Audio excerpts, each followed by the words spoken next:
Bienvenue dans la galaxie humaine, pas celle des légendes bien propres, pas celle des brochures diplomatiques pleines de promesses bidons. Non. Ici, on parle de la vraie, celle où l'humanité a passé 20 piges à se faire regarder de haut par des espèces qui se prenaient pour les patrons de l'univers. La salle du Conseil galactique sur la station Nexus était immense. Trop propre, trop lisse, trop silencieuse. Un silence chelou, lourd, presque malsain. Autour de la grande table flottaient, rampaient, tout se tenait droit, les représentants de 7 races aliens. Peau bleue, écailles violettes, insectes géants, nuages de gaz changeant de couleur. Tout ce beau monde murmurait comme d'habitude, en attendant que les humains ferment leur gueule et prennent des notes. Puis William Harris se leva. Et là, plus un bruit. Même les créatures gazeuses arrêtèrent leur petit show lumineux. Le visage de Harris disait tout, 58 ans. Des rides bien marquées, les cheveux gris et surtout, une fatigue profonde. Pas celle d'une mauvaise nuit. Celle de 20 années à avaler des humiliations diplomatiques, à encaisser les sourires faux et les promesses jamais tenues. « J'ai assez entendu », lâcha-t-il calmement. Sa voix n'était pas forte. Pas besoin. Elle claqua comme une gifle dans la salle. Depuis 5 ans, Harris siégeait à cette table. 5 ans à se faire parler comme à un gamin par le Conseil. 20 ans à essayer de faire reconnaître l'humanité comme une espèce égale, pas comme de la main-d'œuvre utile ou des mercenaires jetables. La Terre et toutes les colonies humaines se retirent officiellement de ces négociations. Zurkat, le porte-parole du Conseil, un grand machin à écailles violettes et 4 bras, lâcha un bruit qui ressemblait vaguement à un rire. « Non, ambassadeur Harris, asseyez-vous. On est tous frustrés parfois. Erreur. Grave erreur. » Harris ne s'assit pas. À la place, il attrapa une tablette de données laissée négligemment sur la table. L'écran s'alluma. « Planned Secrets. Cible marquée. 3 colonies minières humaines, prévues pour une prise de contrôle stratégique. Cachet officiel du Conseil bien visible. Ça, Zurkat, c'est pas de la frustration. » dit Harris en faisant glisser la tablette vers le centre. C'est une trahison bien dégueulasse. La salle explosa intérieurement. Regard choqué, colère, panique. Ce document n'aurait jamais dû tomber entre des mains humaines. Les écailles de Zurkat foncèrent, signe clair de malaise chez son espèce. C'est un simple exercice de planification, tenta-t-il. Susan Miller, seconde ambassadrice humaine, se leva à son tour. Un exercice où vous nous piquez nos planètes? Après qu'on a protégé vos routes commerciales contre les pillards promaxiens? Sérieusement? Une alien massive aux tentacules gris balaya l'air d'un geste méprisant. Vos vaisseaux étaient à peine utiles. Sans nous, vous seriez encore coincés sur votre caillou. Là, Harris sourit. Pas un sourire sympa, un sourire froid. Pendant 20 ans, on a été patient, respectueux. On a demandé l'égalité. Vous avez répondu par le mépris. Il regarda chaque membre du Conseil, droit dans ce qu'ils avaient de plus proche Dieu. À partir d'aujourd'hui, l'humanité n'attend plus votre permission. La salle éclata de cris, de protestations, de menaces légales. Trop tard. Les 6 représentants humains se levèrent en même temps, rangèrent leurs affaires, avec un calme presque flippant. Avant de partir, Harris conclut. « Si un jour vous voulez reparler à l'humanité d'égal à égal, vous saurez où nous trouver. » D'ici là, rideau. Les portes se refermèrent derrière eux.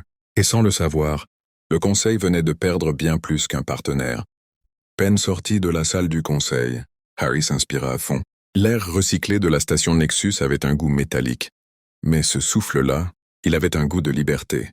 20 ans à jouer les diplomates polis, à sourire pendant qu'on lui plantait des couteaux dans le dos. C'était fini. Cette fois, plus de faux semblants. « Envoie le signal à la Terre », dit-il à Susan Miller en marchant d'un pas décidé. « Plan Oméga », répondit-elle sans hésiter. Ces 2 mots, ils ne sortèrent pas souvent. En vrai, presque jamais. Plan Oméga, c'était pas un coup de tête. C'était 10 ans de préparation en mode parano assumé. 10 ans à se dire, le jour où ils nous la feront à l'envers, on sera prêt. À Genève, sous des couches de béton et d'acier, la salle de réunion secrète était blindée. Militaires, scientifiques, industriels. Tout le gratin de la planète était là. Pas de bavardage, pas de panique non plus. Juste une tension électrique qui te collait à la peau. L'amiral Diane Powell se tenait droite devant l'écran principal. Uniforme impeccable, regard tranchant. Derrière elle, un compte à rebours affichait 3 minutes. La délégation humaine a quitté Nexus Station, annonça-t-elle. Le plan Oméga est officiellement activé. Un murmure parcourut la salle. Certains avaient la boule au ventre. D'autres souriaient presque. Tout le monde savait que ce moment arriverait un jour. Mais quand il débarque pour de vrai, ça fait toujours un choc. La porte s'ouvrit à la volée. Le docteur Alan Murphy entra en trombe, blouse froissée, cheveux en vrac, des cernes jusqu'aux genoux. « Désolé du retard », lança-t-il en s'asseyant. « Les derniers tests des boucliers viennent de finir. » Le général Rodriguez le fixa. « Alors ?» Murphy sourit, un sourire de savant un peu fou. « Ils ont jamais vu ça. Les boucliers encaissent tout ce que le Conseil nous a montré. Et même plus. Le compte à rebours atteignit 0. L'écran changea. Harris apparut déjà à bord de son vaisseau. Cap sur la Terre. « Comme prévu, dit-il. Le Conseil pense qu'on va revenir en rampant. Ils ont aucune idée de ce qui arrive. »« Et parfait, » répondit Powell. Lancement de l'opération départ silencieux.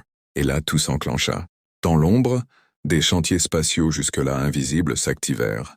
Des vaisseaux construits en secret furent chargés à la va-vite. Sur Mars, sur Europe, dans des bases que le Conseil croyait inexistantes, des systèmes de défense se réveillèrent après des années de sommeil. En Arizona, la docteure Lisa Bennett supervisait l'installation de nouveaux moteurs sur des transports civils. Ces moteurs sont basés sur la techno du Conseil, expliqua-t-elle, mais boostés à la sauce humaine. 30% plus rapide et quasi indétectable. « On aura le temps ?» demanda un assistant. « On n'a pas le choix », répondit-elle sèchement. Dans l'orbite terrestre, le capitaine Peter Allen reçut ses nouveaux ordres. Il relut 2 fois, juste pour être sûr. « Cap sur la colonie Epsilon », annonça-t-il à son équipage, avant que le Conseil pige ce qu'on prépare. Son second, Jane Butler, fronça les sourcils. « C'est hors de notre zone habituelle. »« Plus maintenant », répondit Allen. « Désormais, on protège les nôtres, tous. Sur Terre, un message se propagea à la vitesse de la lumière vers chaque colonie humaine. « Tenez bon. Protégez ce qui est à vous. L'aide arrive. » Et pendant que le Conseil croyait encore tenir l'humanité par la laisse, celle-ci venait de lâcher la muselière et de montrer les dents. Au début, le Conseil galactique n'y vit qu'un caprice, une crise d'ego humaine, un petit coup de chaud diplomatique. Rien de bien méchant. Dans la grande chambre de Nexus Prime, les 7 sièges étaient occupés, sauf 2 encore vides. Kulera agitait ses tentacules avec agacement. « Franchement, on perd notre temps, » grogna-t-elle. « Les humains vont revenir. Ils reviennent toujours. » Trell, le plus jeune membre du Conseil, n'était pas aussi sûr de lui. Sa peau bleutée avait une teinte pâle inhabituelle. « Ça fait 2 semaines, » dit-il doucement. Pas un seul vaisseau humain aux portes de Sceaux. 0 commerce, 0 message. Les portes s'ouvrirent, laissant entrer Zurkat et Martar de la ruche Vexari. L'ambiance devint plus lourde encore. « Commençons, » déclara Zurkat. « Les humains ont complètement disparu de l'espace du Conseil. Tous les canaux diplomatiques sont fermés. » Martar fit claquer ses mandibules. « Ils se comportent comme des gosses. On devrait leur donner une bonne leçon. »« Laquelle ?» demanda Trell. « Geler leurs avoirs. Restreindre l'accès aux portes de Sceaux, » répondit Zurkat. « Sans commerce, sans voyage. Ils comprendront vite. » Le vote fut rapide. Trop rapide. 6 voix pour. Trell hésita, puis céda. Pendant ce temps, loin des discours arrogants, la réalité commençait à grincer. Au commandement militaire du Conseil, le général Dexval, vétéran de 3 guerres galactiques, étudiait des rapports qui sentaient pas bon. « Où sont les patrouilles humaines ?» grogna-t-il. « Disparu, général », répondit son adjoint. Silence total. Dexval grogna, un son grave qui fit vibrer la pièce. « Continuez de les surveiller. J'aime pas ça. » 2 semaines plus tard, les premiers vrais problèmes tombèrent. Un avant-poste minier attaqué par des pillards promaxiens. Détruit. Aucun renfort humain. Puis un second. Puis un troisième. Tous dans des secteurs autrefois sécurisés, par des vaisseaux humains. Ces zones étaient sous leur protection, dit un officier nerveux. « Plus maintenant, » répondit Dexval, dents serrées. Un message fut envoyé à la Terre. La réponse revint 1 heure plus tard, froide comme le vide spatial. Canaux diplomatiques fermés. Les forces de défense humaines ne fournissent plus de services au Conseil galactique. Et là, le silence commença à faire mal. Dans les marchés de Nexus Prime, certains produits disparurent. Café terrien, chocolat, vin rare. Les riches râlaient. Les commerçants paniquaient. Dans un entrepôt presque vide, la marchande Riva regardait ses étagères nues. « Mes clients deviennent dingues », lâcha-t-elle. « Ils veulent leurs produits humains. On a essayé de contacter la Terre 10 fois, » répondit son assistant. Aucune réponse. Et ce n'était que le début. Chantier naval à l'arrêt faute d'ingénieurs humains. Centre de divertissement vide sans musiciens ni auteurs terriens. Laboratoire bloqué sans l'esprit créatif de ces jeunes espèces que le Conseil méprisait tant. 6 semaines passèrent. Puis 2 mois. Le Conseil ne riait plus. Quand Trell entra dans la salle avec un rapport serré contre lui, personne ne parla. Les livraisons d'éléments 935, dit-il d'une voix blanche. Elles ne sont toujours pas arrivées. Un silence glacial tomba sur la pièce. Nos réserves? Demanda Zurkat. Moins de 6 mois. L'élément 935, c'était le nerf de la guerre. Sans lui, pas de moteur supraluminique, pas de réparation, pas de flotte. Pour la première fois, une pensée interdite traversa l'esprit du Conseil. Et si les humains n'étaient pas en train de perdre, mais de gagner? Car pendant qu'eux débattaient encore, l'humanité, elle, avançait, en silence. Quand le Conseil commença à paniquer pour de vrai, il était déjà trop tard. Dans une salle sécurisée au cœur de Nexus Prime, les 7 membres étaient réunis sans assistants, sans garde, plus de masques diplomatiques, plus de grands discours, juste la peur nue et crue. On les a sous-estimés, admit Mashtar à contre-cœur. Ils ne reviennent pas. Impossible, répliqua Kulera. Une espèce aussi jeune ne survit pas seule. Trell posa une tablette sur la table. Des rapports défilaient. Pénurie, flottes immobilisées, colonies affamées, attaques promaxiennes, de plus en plus audacieuses. Avec respect, dit-il calmement.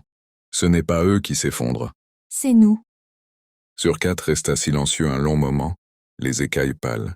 Préparez un vaisseau diplomatique, lâcha-t-il enfin. On va parler. Le croiseur Harmony quitta Nexus Prime avec une mission simple. Ramener les humains à la table. Le capitaine Lux, vétéran de la flotte arcturienne, était confiant. Trop confiant. À la frontière du système solaire, une transmission s'afficha. Ici l'amiral Diane Powell.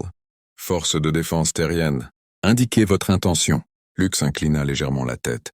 Nous venons rouvrir le dialogue au nom du Conseil galactique. Transmettez votre message, répondit Powell impassible. Vous n'êtes pas autorisé à entrer dans l'espace terrien. L'écran s'éteignit.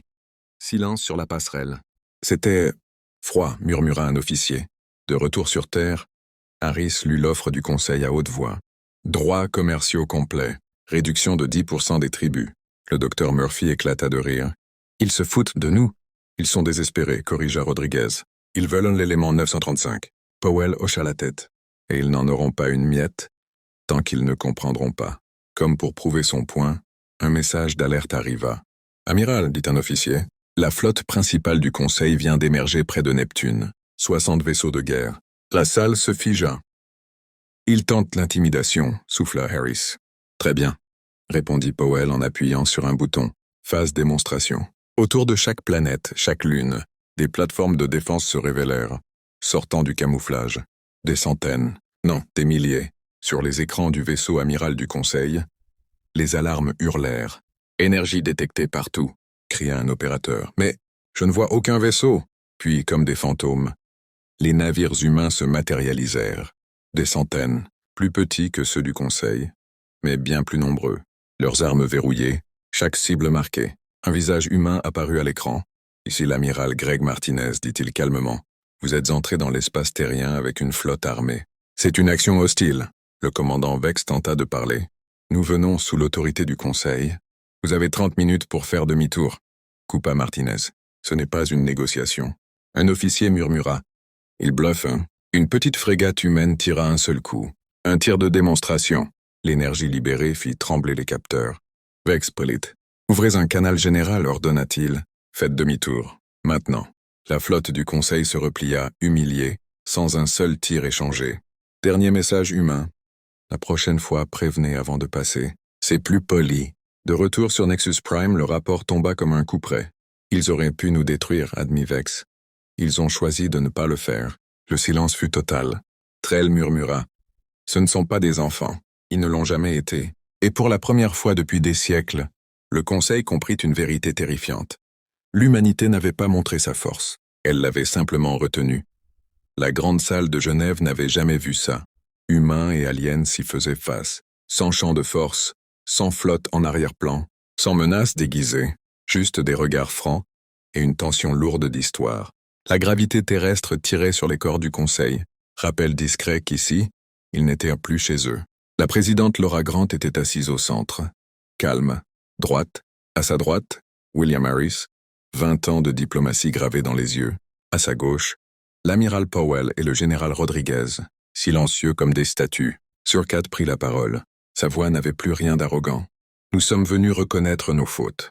Un frisson parcourut la salle. Le Conseil s'excusait. Impensable, quelques mois plus tôt. Nous avons traité l'humanité comme une espèce mineure, continua-t-il. Alors que la vérité est tout autre. Trell s'avança et projeta une série d'images anciennes.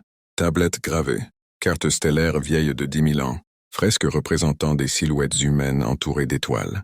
Dans les archives de chaque espèce, expliqua-t-il, il existe des récits similaires, des gardiens, des êtres venus des étoiles qui ont aidé nos ancêtres à survivre, puis ont disparu. Un silence religieux s'installa. Ces gardiens, dit Trell doucement, étaient humains, murmure. Choc, incrédulité. Le docteur Alan Murphy hocha la tête. Nos recherches confirment tout ça. L'humanité a connu une civilisation spatiale avancée il y a des dizaines de milliers d'années. Puis nous avons choisi d'oublier, de recommencer, pour ne pas perdre ce qui faisait de nous. Nous. Zurkat inclina profondément la tête. Ce n'est pas nous qui vous avons guidés, c'est vous qui nous avez laissé grandir. Puis il lâcha la bombe. Le Conseil propose que l'humanité prenne la première rotation de leadership galactique. La salle explosa de réactions. Certains humains restèrent bouche bée. D'autres échangèrent des regards tendus. La présidente Grant se leva lentement. « Nous n'avons jamais cherché à dominer qui que ce soit, » dit-elle calmement. « Ni avant, ni maintenant.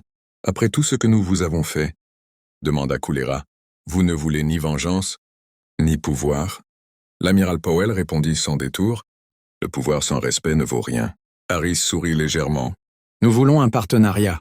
Des règles claires. Une égalité réelle. Pas des maîtres. Pas des serviteurs. » Après 3 jours de négociations franches, un nouveau traité fut signé. Simple, propre, historique.